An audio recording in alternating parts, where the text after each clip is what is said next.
Hello, this is Dan Terrace for the Bio Video Daily Show, and I'm here with Jonathan DePass from Evaluate Pharma. So obviously my first question is, how do you evaluate big pharma? Well, thank you, Dan. Well, what we do is we track the views as seen by the financial markets. So we monitor what analysts are saying about products, about companies, about financial performance, and we build up a complete picture of the pharmaceutical industry, and we track its the forecasts each month as seen by the world's financial markets.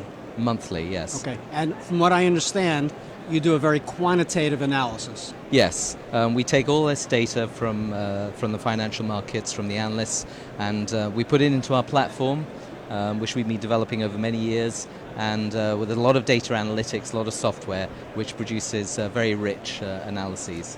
And your primary customers are the pharma industry? Yes, the industry, biotech companies, consulting businesses, banks, anybody really who's got an interest in advising the industry, who's actually in the industry or investing in the industry. Is there a difference in evaluating biotech compared to big pharma? I mean, big pharma, there's a lot of data available.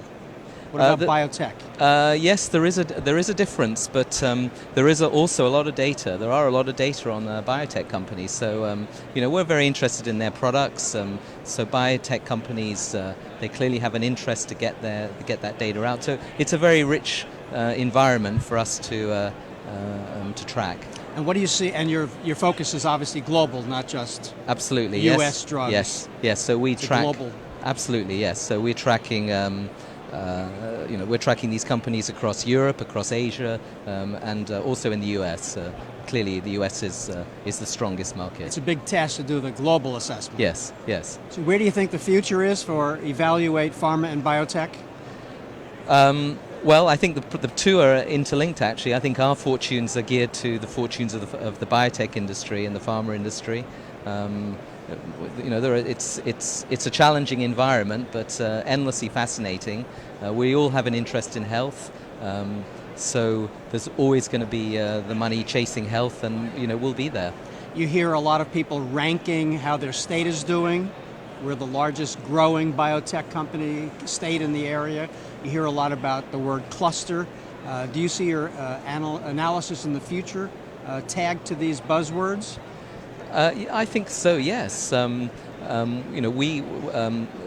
We try to do what our customers want, and I think if where the clusters are, that's clearly important from an economic point of view, and I think that is something that we should be tracking. It would seem to me the public would also be interested in these rankings. Yes. Yeah. You see that as well? I do. Yeah. I mean, we find that. There's always interest in rankings. If you rank things that are of importance to people, whatever it is you're ranking, if it is important to people, people really want to hear about it. Well, the states are certainly important in this, and the governments are important in ranking these. Yes. So thank you very much, Jonathan. I enjoyed talking My to pleasure. you. My this pleasure. is Dan Terrace from Bio Video Daily Show. Thank you very much.